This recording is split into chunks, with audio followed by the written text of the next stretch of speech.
চম্পা কিচেনে সবাইকে জানাই স্বাগত। আজকে আমি আমের আচার বানিয়েছি, এটা অন্যভাবেই বানিয়েছি, সেটা ভিডিওটা দেখে নিন।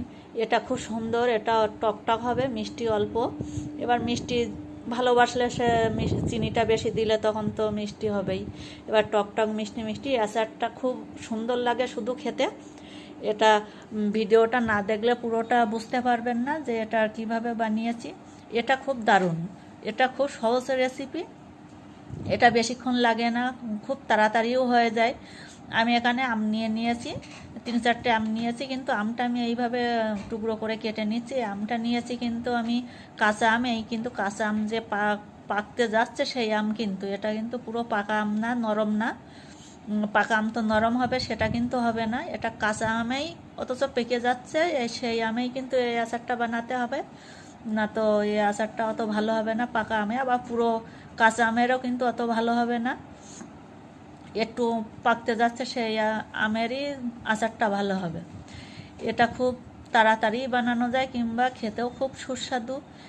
সবাই ভালোবাসে এটা, এই আচারটা খেতে। আমি আমটা এইভাবে কেটে নিচ্ছি। আমটা বেশি মোটা করে কাটবো না। আর এই আমটা যদি অনেকে ভাবে যে টক আমি কম টক ভালোবাসবো, চিনিটা বেশি দিতে হবে, আর তাছাড়া আমটা তাহলে সে সিদ্ধ করে জলটা ফেলে দিতে হবে। আমটা কিন্তু আমি সিদ্ধ করে জলটা ফেলবো না, কারণ আমি একটু টক টক এই বানাবো, এটা টক মিষ্টি বানাবো, সেটা ভালো লাগে বেশি। আর অনেকে তো টকটা অত ভালোবাসে না, তাহলে সিদ্ধ করে জলটা ফেলে দিলেই কিন্তু টকটা কম হয়ে যাবে। আর এই পাকতে যাচ্ছে যে আম, এ আম কিন্তু অতটা টক না, পুরো কাঁচা আমে যতটা টক, এই আমটা ততটা টক থাকবে না। তো এইভাবে আমি টুকরো করে পিস করে করে সব কেটে নিচ্ছি। আমার প্রায় হয়ে যাচ্ছে আমগুলো কাটা। আমি আম টুকরো টুকরো করছি, হয়ে গেছে আমার আম কাটা হয়ে গেছে।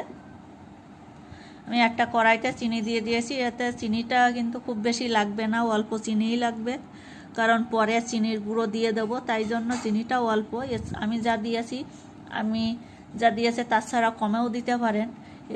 চিনিটা কিন্তু অল্পই লাগবে, এটাই বেশি লাগবে না। চিনি শিরাটা আমি একটু কিন্তু জ্বালিয়ে নিচ্ছি ভালো করে, তারপরে আমটা দিয়ে দেবো। আমটা কিন্তু আমি সিদ্ধ করে নিচ্ছি না, আপনারা চাইলে সিদ্ধ করে জলটা ফেলে দিতে পারেন, তাহলে টকটা কিন্তু কম হবে।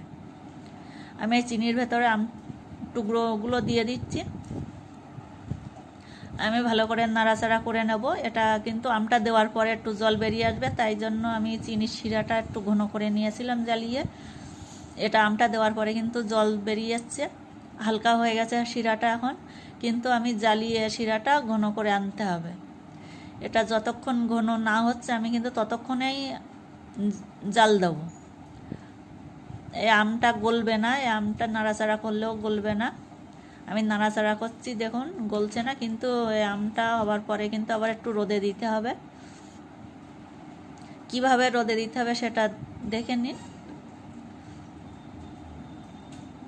আমার প্রায় হয়ে যাচ্ছে, আর একটু ফোটাবো আমি গ্যাসের জালটা এবার আস্তে করে দেব, কারণ চিনিটা ঘন হয়ে চলে যাচ্ছে। তো এবার গ্যাসের জালটা আস্তে করে দিলে কিন্তু চিনির কালারটা লাল হয়ে আসবে। দেখুন লাল হয়ে যাচ্ছে চিনির কালারটা। আমি গ্যাসের জালটা মিডিয়ামে রেখেছি এখন। এই চিনির কালারের জন্যই কিন্তু আমটা লাল কালার চলে আসবে।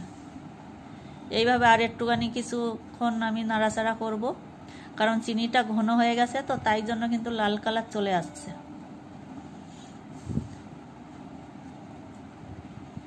গ্যাসের জালটা কিন্তু আমি মিডিয়ামে দিয়েছি, কারণ এই লাল কালারই আনার জন্য। চিনিটা প্রায় আমার হয়ে যাচ্ছে।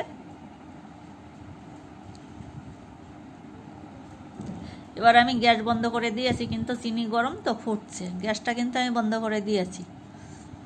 এবার ফোটাটা কম হলে তারপরে আমি কিভাবে থালায় দিচ্ছি সেটা দেখে নিন।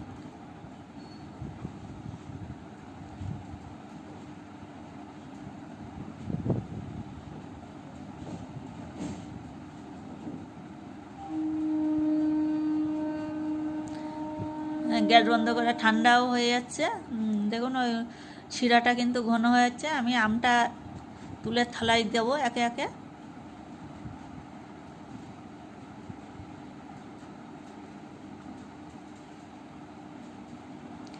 এক একে আমটা আমি পুরোটা থালায় দিয়ে দেবো।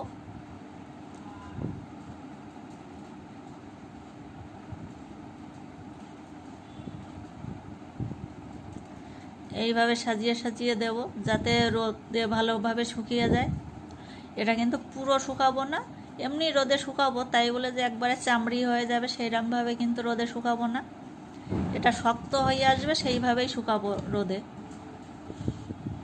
যাতে শক্ত হয়ে আসবে। আর আমটা একটা করে নিয়ে টকটক মিষ্টি মিষ্টি আচারটা খাওয়া যাবে, এতে কিন্তু ঝোলটা থাকবে না।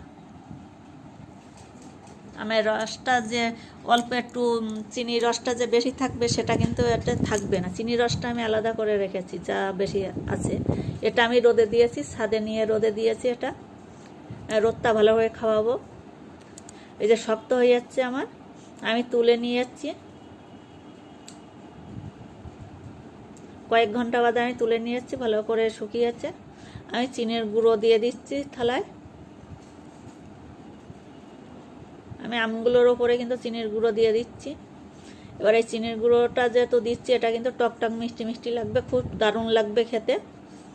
আবার যে নরম খেতে হবে তা কিন্তু না, এটা একটু শক্ত শক্তই চলে আসবে, কারণ রোদে দিয়েছি তাই জন্য এটা একটু শক্ত শক্ত।